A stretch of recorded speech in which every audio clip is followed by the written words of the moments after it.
खबर मंदसौर से। हाथरस घटना व स्थानीय समस्याओं को लेकर कांग्रेस ने निकाला पैदल मार्च। यूपी के हाथरस में हुई घटना देश का एक बड़ा मुद्दा बन गई।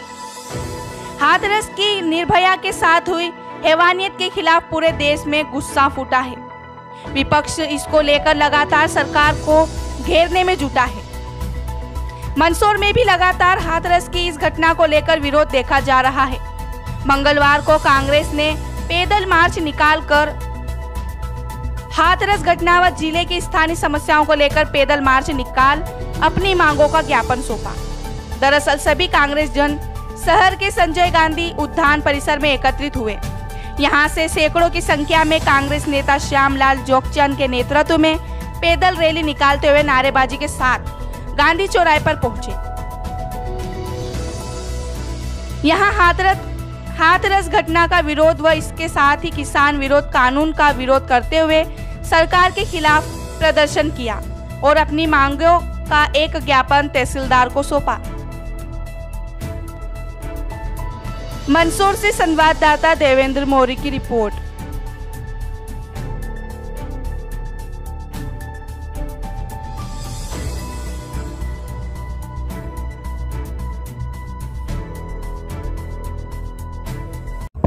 देश के हालात अभी कतई ठीक नहीं है, क्योंकि देश में ऐसे बे औलाद आदमी जो खुद की शादी को छोड़ करके चला गया, और ऐसे राज्य में जो दोनों ही ऐसे ही है, यूपी का जो मुख्यमंत्री है उनकी भी हालत यही है, और उसमें एक बालिका को बलात्कार करके उस बालिका को मार डालना और उसको रात में पुलिस द्वारा जला देना। ऐसा लगता है कि पूरी की पूरी सरकार और अपराधियों में भयंकर रूप से गठजोड़ है, और ऐसी सरकार के खिलाफ आज हमने ज्ञापन दिया है। इसके साथ साथ हमारे क्षेत्र की जो ज्वलंत समस्याएं हैं कि हमारे क्षेत्र में जो बारिश ज़्यादा नहीं हुई उसके कारण कुएं आज भी खाली है, फसलें अन्नदाताओं की खराब हो गई है। ऐसे में हमको मुआवजा मिलना था, मुआवजा 40,500 रुपये प्रति हेक्टर मिलना था, लेकिन वो नहीं मिलते हुए कहीं 20,000, कहीं 25,000, कहीं 18,000 और कहीं 15,000 रुपये उन्होंने डाल दिए। वो भी आज के आंदोलन के दबाव के कारण, और सारे अन्नदाताओं को बर्बाद किया। जब 100% नुकसान है तो जो हमारा जो बीमा है वो भी 100% मिलना चाहिए। मुझे एक बात समझ में नहीं आ रही कि जो बीमा है वो हमारा अधिकार है, हमने प्रीमियम जमा करी है, उस बात का बीमा है, लेकिन भारतीय जनता पार्टी ऐसा कर रही है कि जैसे वो कोई दान में दे रही हो, और जो हमको मुआवजा मिलना था वो मुआवजा नहीं मिला। इसके साथ साथ अफीम की जो खेती है वो हमारे क्षेत्र में मालवा मेवाड़ का गौरव है, उससे कई लोगों की आजीविका चलती है। कई लोग जो अफीम की खेती में निंदाई गुड़ाई से लगा करके लुआई चिराई तक करते हैं, कई बेरोजगारों को रोजगार मिलता है। ऐसी खेती को बंद करने के लिए भारतीय जनता पार्टी रोज रोज षड्यंत्र रचती रहती है, उसके खिलाफ भी आज हमारा आंदोलन था। साथ साथ में जो मोदी सरकार ने पिछले दरवाजे से जो अभी कोरोना के समय में चोरी से जो लेकर के बिल आए हैं, अध्यादेश, जो कृषि किसानों के विरोध में जो अध्यादेश बिल लेके आए, उस बिल को वापस लेने की मांग भी की है। अगर वो बिल यहाँ पूरी तरह से लागू हो जाता है तो अन्नदाता किसान बर्बाद हो जाएगा। और मेरा मीडिया के साथियों से भी अनुरोध है कि इस मोदी सरकार के खिलाफ आप लड़ाई लड़िए।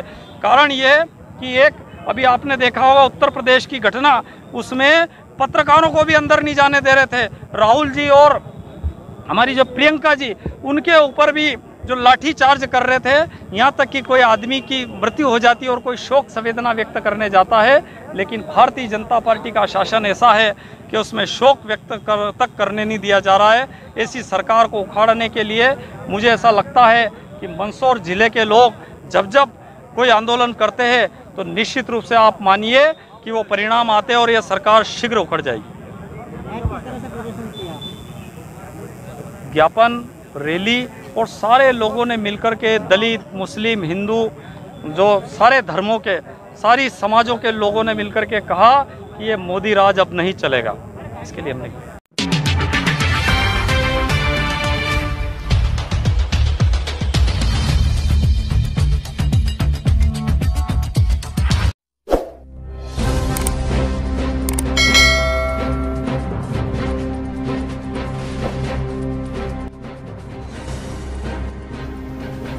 कोरोना काल में हर बड़ी खबर पर है न्यूज़ प्लस 24 की पैनी नजर। क्षेत्र की सबसे बड़ी खबरों की जानकारी के लिए देखते रहिए आपका क्षेत्रीय न्यूज चैनल न्यूज प्लस 24। क्षेत्र की तमाम बड़ी खबरों के लिए बने रहिए न्यूज प्लस 24 के साथ। हमारे YouTube चैनल को सब्सक्राइब करना ना भूलें। बेल आइकन पर जाएं और सब्सक्राइब करें हमारे YouTube चैनल न्यूज प्लस 24 को और पाइए सबसे पहले क्षेत्र की सबसे नई रोचक खबरें। YouTube चैनल के साथ ही आप टीवी चैनल पर भी ले सकते हैं क्षेत्रीय खबरों की जानकारी। जनता के मुद्दों को प्राथमिकता से उठाता रहा है न्यूज प्लस 24। आगे भी बना रहे आपका सहयोग। ज्यादा जानकारी के लिए करें YouTube चैनल न्यूज प्लस 24 को सब्सक्राइब या RSC digital Garod news channel पर देख सकते हैं प्रसारण। रात 9 बजे, सुबह 8 बजे व दिन में 12 बजे प्रसारित होता है समाचार बुलेटिन। साथ ही यदि आप देना चाहते हैं कोई सुझाव तो करें कमेंट्स बॉक्स में कमेंट। न्यूज प्लस 24, सच्चाई आप तक।